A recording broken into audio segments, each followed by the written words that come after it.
Ja, Janoš, jesam se naskirala. Ne znam šta da radim.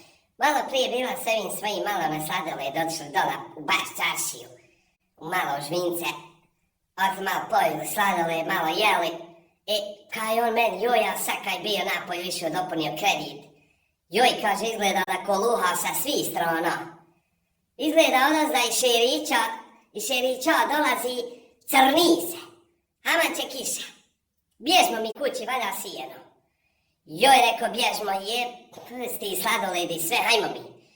I dođemo mi kući, Jana, pretresaj, rastresaj, pokupi na navilči. Niđi nikog, Jana, da nam pomogne. I radi, kad tam Razija sjedi na balkonu, joj, sjedi ona čitao vrijeme, mi se, Jani, patimo, navilčimo, sijeno. Kud ni djeceni, niste odšli to po bazenima skakat.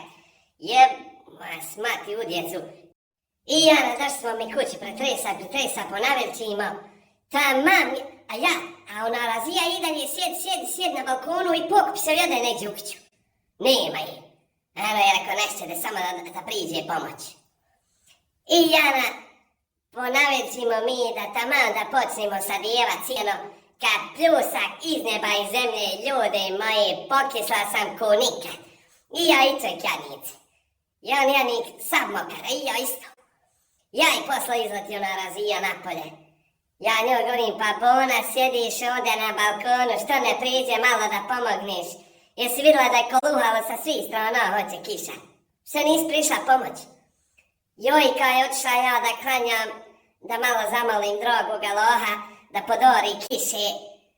Ovo se ne mora više izdržati, ovo žega. Oj, evo, kiše hoćeš taman kad sam ja sijeno. Jesam ja eto Razija zaslužila? Jesam li? Koliko si puta mlijeka od mene dobila i sira pa dođe priđe, da imaš šepicu mlijeka, došli mi gosti, nemam. Nećeš više se ni napit, ni pojst, ni sušenog, ni mokrog sira, ti strinine nogavice. Da Bog da se na dobro krenula, a ima i u nje otava bit će. Da Bog da istruglo joj sve.